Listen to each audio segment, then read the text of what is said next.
करते हैं खबरों की। मध्य प्रदेश में पंचायतों को 29 विषयक अधिकारों की आवश्यकता पर जोर देते हुए ओनल इंडिया पंचायत परिषद के मुख्य महामंत्री शीतला शंकर विजय मिश्र ने मीडिया से बातचीत की। उनके साथ मध्य प्रदेश पंचायत परिषद के अध्यक्ष अशोक सिंह सेंगर और अन्य पदाधिकारी भी मौजूद थे। उन्होंने बताया कि भारतीय संविधान का 73वां और 74वां संशोधन जो पंचायतों को अधिकार प्रदान करता है, केवल कागजों तक सीमित रह गया है। मिश्र ने यह भी स्पष्ट किया कि पंचायतों को दिए गए अधिकार और उनके कार्यान्वयन में कमी है और सरकारों ने अपने दायित्वों को ठीक से नहीं निभाया। पंचायतों के निर्वाचित प्रतिनिधियों को उचित मानदेय देने की मांग की गई है। इसके अलावा आदिवासी समुदायों के आर्थिक और सामाजिक विकास की दिशा में भी प्रभावी कदम उठाने की अपेक्षा की गई है और उन्हें सरकारी योजनाओं का उचित लाभ दिलाने की आवश्यकता पर बल दिया गया है। अशोक सिंह सेंगर ने कहा कि पंचायतों को उनके संवैधानिक अधिकार देने के लिए जन जागरण अभियान चलाया जाएगा और उन्होंने इसे सुनिश्चित करने के लिए प्रदेश स्तर पर प्रयास करने की बात की।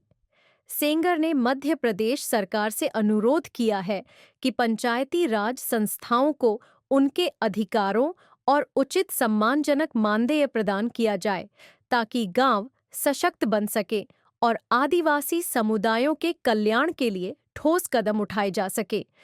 ऑल इंडिया पंचायत परिषद प्रत्येक प्रदेश में चलो गांव की ओर एक कार्यक्रम हमने चलाया विगत 3 वर्षों से और उसे सरकार ने भी अपने स्तर पर स्वीकार किया और स्वीकृति दी, लेकिन उसका सरकारीकरण हो गया। माननीय मंत्री लोग आते जाते रहे, माला पहनते रहे, लेकिन कोई प्रगति धरातल पर दिखाई नहीं पड़ी। इसमें सबसे बड़ी समस्या ये है कि जो हमारी ग्राम पंचायतें हैं, उन ग्राम पंचायतों के हमारे सरपंच साहबान को भी सरकार ने अपने अधीनस्थ मान लिया। एक गांव सभा में एक पंचायत सेक्रेटरी होता था। वो पंचायत सेक्रेटरी मीटिंगों में आता था, प्रस्ताव पास होते थे, कहने के लिए तो जिला पंचायत और ग्राम पंचायत और ब्लॉक पंचायत, जिसे आप जनपद पंचायत कहते हैं, कि इनकी अपनी एक स्वायत्तता थी। ग्राम पंचायत का ध्येय ये है कि गांव से संबंधित जितने भी विकास के कार्यक्रम हैं, उन विकास के कार्यक्रमों को गांव के लोग मिलकर तय करें। आप इसको विषयांतर कर रहे हैं, मंत्रियों से हमें कोई आपत्ति नहीं है। मंत्री जी लोग जाते हैं, उनकी एक रस्म अदायगी होती है, लेकिन गांव में क्षेत्र में काम हमारा सरपंच करता है। सरपंच करने में इसलिए असफल हो रहा है कि उनको जितने अधिकार दिए गए वो अधिकार उन्हें स्थानांतरित सरकार ने किया ही नहीं। देखिए, वह कार्यक्रम यहाँ पर कृष्णा गार्डन में है और वहाँ पर इस जनपद के ही नहीं, संभाग चंबल और ग्वालियर संभाग के लोग आएंगे।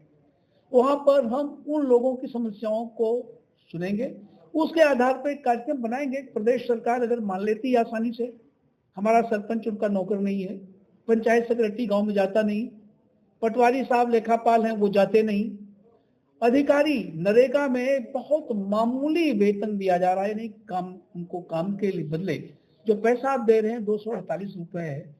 आज हमारा सरपंच कैसे काम कराएगा? कम से कम 400 रुपए 500 रुपए से कम में लेबर नहीं मिलती। हमारे सरपंच लोगों को नौकरशाही धमकी देती है। सेक्शन 40 में आपको नोटिस दे दी जाएगी, आप काम करवाइए। वो अपनी जेब से पैसा लगा के तो नहीं कर सकता।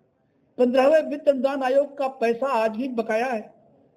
सरपंच साहबान ने अपनी जेब से लगा रखा, वो पैसा देना नहीं चाहते हैं। तो इन सारे मुद्दों पर हम लोग बातचीत करेंगे। सरकार से कई बार बातचीत हुई, लेकिन सरकार के कान पर क्यों नहीं लग रही है? ये नहीं, ये तो केवल आपके ग्वालियर संभाग, चंबल संभाग के लोगों में इस तरह की बैठकें हम और भी आपके संभागों में कर चुके हैं और हर संभाग स्तर पर जा रहे हैं। बाद में राज्य स्तर पर हम विधानसभा का घेराव करेंगे अगर सरकार नहीं मानती है। तो नाम बता दीजिए। शीतला शंकर विजय मिश्र, मुख्य महामंत्री, ऑल इंडिया पंचायत परिषद, न्यासी सचिव, बलवंत राय मेहता, पंचायती राज फाउंडेशन। खबरों में फिलहाल इतना ही। बने रहिए बेफाका न्यूज के साथ।